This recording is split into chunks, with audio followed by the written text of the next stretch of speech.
680's Richard Southern joins us now. Richard, happy Monday. Happy Monday to you. How was your weekend, Francis? Oh, it was beautiful with the weather, wasn't it? It was nice.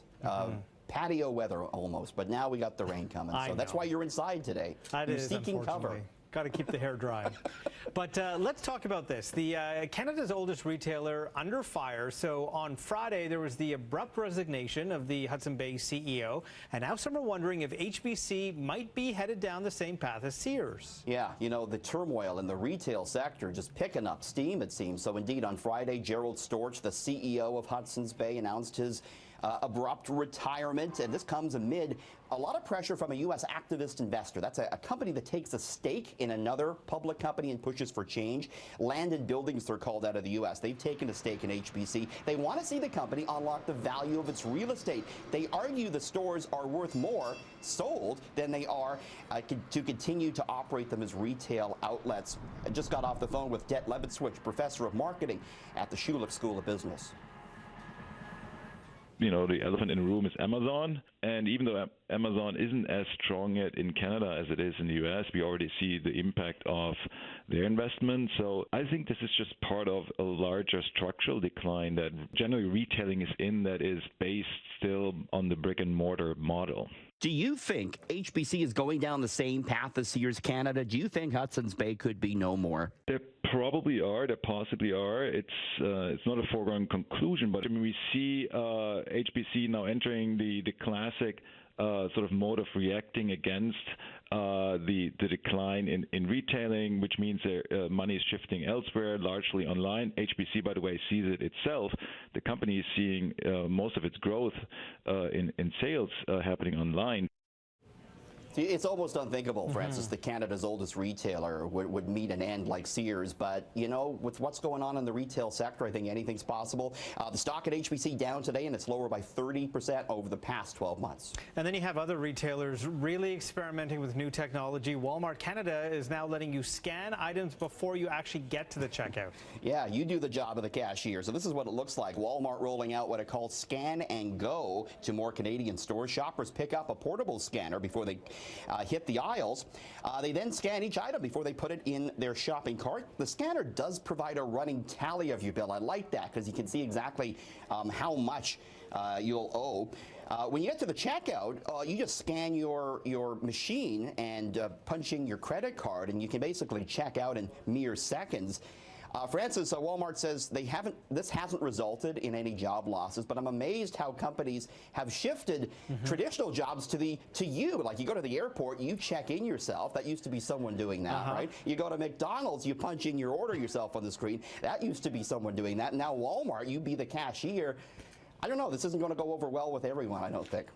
No kidding. And remember the original, we now pump our own gas. And exactly. Remember full-serve gas stations? Full-serve, what was that? Don't see those anymore.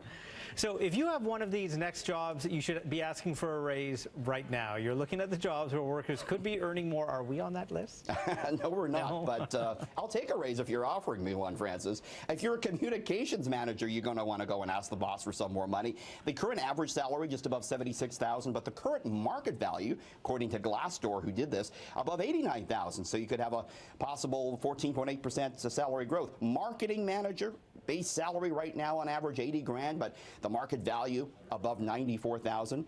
Software engineer, certainly in demand, $100,000 the average salary for that. And we move on to software engineer, where you could be making 15.2% more. Java developer, $78,000 the base salary, but you could be making maybe a little bit more than $94,000. So certainly pays to go and maybe ask the boss for a bit more money if you're in one of those particular professions, Francis. Okay. So gamblers are really interested to know which city is going to win that bid for the next Amazon headquarters. They're even putting big money on it. Yeah, this is my favorite story. So Paddy Power, the big betting house in Ireland, they're taking bets on which city will get that second headquarters. Atlanta, the favorite, a 2-to-1 shot, followed by Austin, 3-to-1, Boston, 6-to-1, and there's Toronto, the fourth favorite, 7-to-1 shot. Pittsburgh, Dallas, and Washington are on the list. And then we move down to San Jose, and you can see Los Angeles and Philadelphia are 20-1 shots. There's Vancouver, 66-1,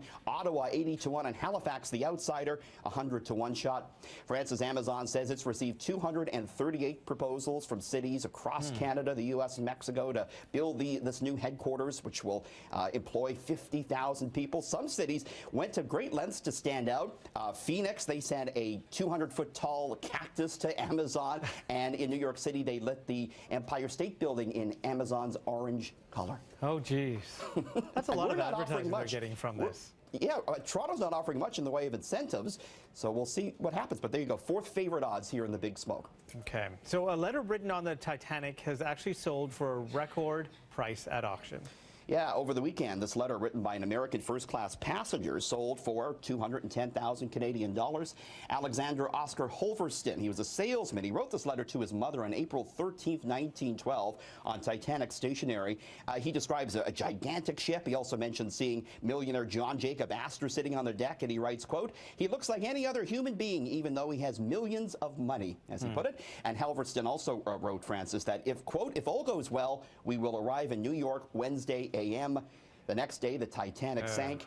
He passed away. His wife survived, but they took the letter from his pocket and sent it to his wife. So one of the most valuable items ever auctioned off from the Titanic. Wow. All right. Thank you, Richard. Thank you. We'll see you tomorrow.